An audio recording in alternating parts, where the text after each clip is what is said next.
ಬಾಯಾರಿಕೆಯಿಂದ ಪ್ರಾಣಿಗಳು ಸಾಯ್ತಿವೆ. ರೈತರು ಆಕಾಶದ ಕಡೆ ನೋಡಿ ಕಣ್ಣೀರು ಹಾಕ್ತಿದ್ದಾರೆ. ಆದರೆ ಮುಗಿಲಲ್ಲಿ ಒಂದು ಹನಿ ನೀರಿರುವ ಮೋಡಗಳು ಕೂಡ ಇಲ್ಲ. ಬ್ರಿಟಿಷರ ಕಾಲದಿಂದ ಹಿಡಿದು ಇಲ್ಲಿವರೆಗೂ ಅಂದ್ರೆ ಕಳೆದ 146 ವರ್ಷಗಳ ಇತಿಹಾಸದಲ್ಲೇ ಯಾವತ್ತೂ ಆಗದಂತಹ ಒಂದು ಭಯಾನಕ ಘಟನೆ ನಮ್ಮ ದೇಶದಲ್ಲಿ ಈಗ ನಡೆದು ಹೋಗಿದೆ. ಭಾರತದ ಜೀವನಾಡಿ ಅಂತಾಲೆ ಕರೆಸಿಕೊಳ್ಳುವ ಮುಂಗಾರು ಮಳೆ ಏಕಾಏಕಿ ನಾಪತ್ತೆಯಾಗಿಬಿಡ್ತು. ಪ್ರಪಂಚದ ಒಂದು ಮೂಲೆಯಲ್ಲಿ ನಡೆದ ಒಂದು ನಿಗೂಢ ಘಟನೆ ನಮ್ಮ ದೇಶದ ಮಳೆಯನ್ನೇ ಹೈಜಾಕ್ ಮಾಡಿಬಿಡ್ತು. ಜೂನ್ ತಿಂಗಳು ಬಂತು ಅಂದ್ರೆ ಇಡೀ ದೇಶವೇ ಮಳೆಯಲ್ಲಿ ಮಿಂದೇಳ್ಬೇಕಿತ್ತು. ಆದರೆ ಈ ಬಾರಿ ಆಗಿದ್ದೇ ಬೇರೆ. ಒಂದ್ ಕಡೆ ಊರಿಗೆ ಊರೇ ಮುಳುಗುವಷ್ಟು ಮಳೆ, ಇನ್ನೊಂದು ಕಡೆ ಕುಡಿಯೋದಕ್ಕೆ ನೀರಿಲ್ಲದ ಬರಗಾಲ. ಅಷ್ಟಕ್ಕೂ ಆಕಾಶ ನಮ್ಗೆ ಯಾಕೆ ಮೋಸ ಮಾಡ್ತು? ಆ 146 ವರ್ಷಗಳ ರೆಕಾರ್ಡ್ ಬ್ರೇಕ್ ಆದ ಆಘಾತಕಾರಿ ಸತ್ಯವೇನು? ಬನ್ನಿ ಹೇಳ್ತೀವಿ. ಸ್ನೇಹಿತರೆ ನಮಸ್ಕಾರ, ಚರಿತ್ರೆ ಮತ್ತೊಂದು ವಿಡಿಯೋಗೆ ನಿಮಗೆಲ್ಲ ಪ್ರೀತಿಯ ಸ್ವಾಗತ.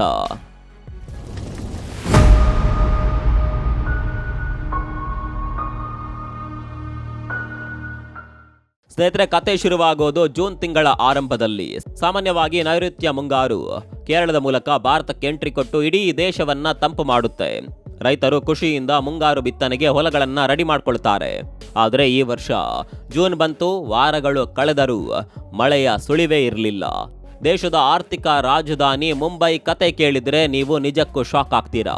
ಮುಂಬೈನಲ್ಲಿ ನೀರಿಗೆ ಎಷ್ಟರ ಮಟ್ಟಿಗೆ ಹಾಹಾಕಾರ ಶುರುವಾಗಿತ್ತು ಅಂದ್ರೆ ಇಡೀ ಮಹಾನಗರಕ್ಕೆ ಕೇವಲ 40 ದಿನಗಳಿಗೆ ಮಾತ್ರ ಆಗುವಷ್ಟು ಕುಡಿಯುವ ನೀರು ರಿಸರ್ವ್ ಆಗಿ ಉಳಿದಿತ್ತು. ಒಂದು ಕ್ಷಣ ಊಹಿಸಿಕೊಳ್ಳಿ, ಕೋಟ್ಯಂತರ ಜನ ವಾಸಿಸುವ ಮುಂಬೈನಂತಹ ನಗರದಲ್ಲಿ 40 ದಿನ ಕಳೆದರೆ ಕುಡಿಯೋಕೆ ಒಂದು ಹನಿ ನೀರಿಲ್ಲ ಅಂದ್ರೆ ಏನಾಗಬಹುದು? BMC ಅಂದ್ರೆ ಬೃಹತ್ ಮುಂಬೈ ಮುನ್ಸಿಪಲ್ ಕಾರ್ಪೊರೇಷನ್ ತಕ್ಷಣವೇ ಎಚ್ಚೆತ್ತುಕೊಂಡು ಸಿಟಿಯಲ್ಲಿ ವಾಟರ್ ಕಟ್ ಮತ್ತು ಕಠಿಣ ನಿಯಮಗಳನ್ನ ಜಾರಿಗೆ ತಂತು. ಇದು ಕೇವಲ ಮುಂಬೈ ಕಥೆಯಲ್ಲ, ಇಡೀ ದೇಶದಾದ್ಯಂತ ಇದೇ ಪರಿಸ್ಥಿತಿ. ರೈತರು ಮುಗಿಲಿನ ಕಡೆ ನೋಡ್ತಾ ಕೂತಿದ್ರು, ಆದರೆ ಮಳೆರಾಯ ಕಣ್ಮುಚ್ಚಿ ಕೂತಿದ್ದ. ಭಾರತದ ಹವಾಮಾನ ಇಲಾಖೆ ಅಂದ್ರೆ IMD ಒಂದು ರಿಪೋರ್ಟ್ ಬಿಡುಗಡೆ ಮಾಡುತ್ತೆ. ಆ ರಿಪೋರ್ಟ್ ನೋಡಿದ ಇಡೀ ದೇಶದ ಬೆನ್ನೆಲುಬು ಒಂದು ಕ್ಷಣ ನಡುಗಿ ಹೋಗುತ್ತೆ.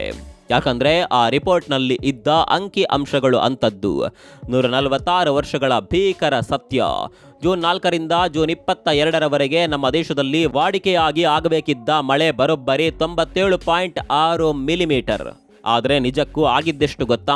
ಕೇವಲ 53.1 ಮಿಲಿಮೀಟರ್. ಅಂದ್ರೆ ದೇಶದಾದ್ಯಂತ ಬರೋಬ್ಬರಿ 46% ಮಳೆ ಕೊರತೆ ಉಂಟಾಗಿತ್ತು. ಸ್ನೇಹಿತರೆ, ಇದು ಒಂದು ಸಣ್ಣ ವಿಷಯ ಅಲ್ಲ. ಇತಿಹಾಸದ ಪುಟಗಳನ್ನ ತಿರುವಿ ಹಾಕಿದ್ರೆ ಕಳೆದ 146 ವರ್ಷಗಳಲ್ಲಿ ಜೂನ್ ತಿಂಗಳಲ್ಲಿ ಇಷ್ಟೊಂದು ಭೀಕರವಾದ ಮಳೆ ಕೊರತೆ ಯಾವತ್ತೂ ಆಗಿರಲಿಲ್ಲ. ಇದು ಇತಿಹಾಸದಲ್ಲೇ ಅತಿ ಒಣಗಿದ ಜೂನ್ ತಿಂಗಳು. ಇನ್ನು ರಾಜ್ಯವಾರು ಲೆಕ್ಕಾಚಾರ ನೋಡಿದ್ರೆ ಪರಿಸ್ಥಿತಿ ಇನ್ನಷ್ಟು ಭಯಾನಕವಾಗಿದೆ. ಮಧ್ಯಪ್ರದೇಶದಲ್ಲಿ 58% ಮಳೆ ಕೊರತೆ, ಮಹಾರಾಷ್ಟ್ರದಲ್ಲಿ ಬರೋಬ್ಬರಿ 85% ಮಳೆ ಕೊರತೆ. ಇನ್ನು ಗುಜರಾತ್ ಅಂತೂ ಅಕ್ಷರಶಃ ಸುಟ್ಟು ಕರಕಲಾಗುವ ಪರಿಸ್ಥಿತಿಗೆ ಬಂದು ತಲುಪಿತ್ತು. ಅಲ್ಲಿ 84% ಮಳೆ ಕೊರತೆಯಾಗಿ ದೇಶದಲ್ಲೇ ಅತಿ ಹೆಚ್ಚು ಹಾನಿಗೊಳಗಾದ ರಾಜ್ಯಗಳಲ್ಲಿ ಒಂದಾಗಿತ್ತು. ಛತ್ತೀಸ್ಗಢದಲ್ಲಿ 71% ಕೊರತೆ. ಇವೆಲ್ಲದರ ಮಧ್ಯೆ ಒಂದು ಆಘಾತಕಾರಿ ಟ್ವಿಸ್ಟ್ ಏನಪ್ಪಾ ಅಂದ್ರೆ ಪ್ರಪಂಚದಲ್ಲೇ ಅತಿ ಹೆಚ್ಚು ಮಳೆ ಬೀಳುವ ಜಾಗಗಳು ಅಂತ ಕರೆಸಿಕೊಳ್ಳುವ ಜಾರ್ಖಂಡ್ ಮತ್ತು ಮೇಘಾಲಯದಲ್ಲೂ 81% ಮಳೆ ಕೊರತೆ ಉಂಟಾಗಿತ್ತು. ಯೋಚನೆ ಮಾಡಿ, ಜಗತ್ನಲ್ಲಿ ಅತಿ ಹೆಚ್ಚು ಮಳೆ ಬೀಳುವ ಜಾಗಗಳೇ ಒಣಗಿ ಹೋಗ್ತಿವೆ ಅಂದ್ರೆ ನಮ್ಮ ಭೂಮಿಗೆ ಏನಾಗ್ತಿದೆ? ಪರಿಸ್ಥಿತಿ ಕೈ ಮೀರುತ್ತಿದೆ ಅಂತ ಗೊತ್ತಾಗುತ್ತಿದ್ದಂತೆ ಕೇಂದ್ರ ಸರ್ಕಾರ ಅಲರ್ಟ್ ಆಯಿತು. ಒಂದ್ ಕಡೆ ಕುಡಿಯೋಕ್ಕೂ ನೀರಿಲ್ಲ, ಇನ್ನೊಂದು ಕಡೆ ರೈತರು ಬಿತ್ತನೆ ಮಾಡೋದಕ್ಕೆ ಮಳೆ ಇಲ್ಲ. ಸರ್ಕಾರ ತಕ್ಷಣವೇ ಇಡೀ ದೇಶದಾದ್ಯಂತ ಸರ್ವೆ ಮಾಡಿ 111 ಜಿಲ್ಲೆಗಳನ್ನ ಅತಿ ಸೂಕ್ಷ್ಮ ಅಂತ ಗುರುತು ಮಾಡುತ್ತೆ. ಯಾಕೆ ಗೊತ್ತಾ? ಈ 111 ಜಿಲ್ಲೆಗಳಲ್ಲಿ ಕೃಷಿ ಭೂಮಿಗೆ 25%ಕ್ಕಿಂತ ಕಡಿಮೆ ನೀರಾವರಿ ಸೌಲಭ್ಯ ಇತ್ತು. ಅಂದ್ರೆ ಮಳೆ ಬಾರದೇ ಇದ್ರೆ ಇಲ್ಲಿನ ರೈತರು ಅಕ್ಷರಶಃ ಬೀದಿಗೆ ಬರ್ತಾರೆ. ದೇಶದಲ್ಲಿ ಅನ್ನಕ್ಕೆ ಹಾಹಾಕಾರ ಶುರುವಾಗುತ್ತೆ. ತಕ್ಷಣವೇ ಎಚ್ಚೆತ್ತ ಸರ್ಕಾರ ಮಧ್ಯಪ್ರದೇಶ, ಮಹಾರಾಷ್ಟ್ರ ಸೇರಿದಂತೆ 10 ರಾಜ್ಯಗಳಿಗೆ ಒಂದು ತುರ್ತು ಸಂದೇಶ ರವಾನೆ ಮಾಡ್ತು. ರೈತರೇ, ದಯವಿಟ್ಟು ಹೊಲಗಳನ್ನ ಖಾಲಿ ಬಿಡಬೇಡಿ. ಮಳೆ ಕೈಕೊಟ್ಟಿದೆ, ಹಾಗಾಗಿ ಹೆಚ್ಚು ನೀರು ಕುಡಿಯುವ ಬೆಳೆಗಳನ್ನ ಬೆಳೆಯಬೇಡಿ. ಅದಕ್ಕೆ ಬದಲಾಗಿ ಕಡಿಮೆ ನೀರು ಕೇಳುವ ಬೇಳೆ ಕಾಳುಗಳು, ಎಣ್ಣೆ ಕಾಳುಗಳು ಮತ್ತು ಒರಟು ಧಾನ್ಯಗಳನ್ನ ಬೆಳೆಯಿರಿ ಅಂತ ಒಂದು ಪರ್ಯಾಯ ಮಾರ್ಗವನ್ನ ಸೂಚಿಸ್ತು. ನಾವು ಹೊಲಗಳನ್ನ ಖಾಲಿ ಬಿಡಲ್ಲ ಅಂತ ಸರ್ಕಾರ ಪಣ ತೊಟ್ಟಿತು. ಈಗ ಅಸಲಿ ವಿಚಾರಕ್ಕೆ ಬರೋಣ. ನಮ್ಮ ಮಳೆಗೇನಾಯಿತು? ಯಾಕೆ ಮಳೆ ಬರಲಿಲ್ಲ? ಆ ಮೋಡಗಳೆಲ್ಲ ಎಲ್ಲಿ ಹೋದವು? ಇದರ ಹಿಂದೆ ಇರೋದು ನೈಸರ್ಗಿಕ ವಿಕೋಪನ ಅಥವಾ ಬೇರೆ ಏನಾದರೂ ಕಾಣದ ಕೈಗಳ ಕೈವಾಡನ? ನಿಮ್ಗೆ ಗೊತ್ತಿರಲಿ, ಮೋಡಗಳ ಚಟುವಟಿಕೆ ಕೇವಲ ಬಂಗಾಳ ಕೊಲ್ಲಿ, ಪೂರ್ವ ಭಾರತ ಮತ್ತು ಹಿಮಾಲಯದ ಪ್ರದೇಶಗಳಲ್ಲೇ ಲಾಕ್ ಆಗಿಬಿಟ್ಟಿತ್ತು. ಮಧ್ಯ ಭಾರತ ಮತ್ತು ಪಶ್ಚಿಮ ಭಾರತದ ಆಕಾಶದಲ್ಲಿ ಮೋಡಗಳೇ ಇರಲಿಲ್ಲ. ತೇವಾಂಶ ಭರಿತ ಗಾಳಿ ದುರ್ಬಲವಾಗಿತ್ತು. ಇದಕ್ಕೆಲ್ಲ ಕಾರಣ ಆಕ್ಚುಲಿ ಇಲ್ಲಿ ಬರ್ತಾನೆ ನಮ್ಮ ಅಸಲಿ ವಿಲನ್.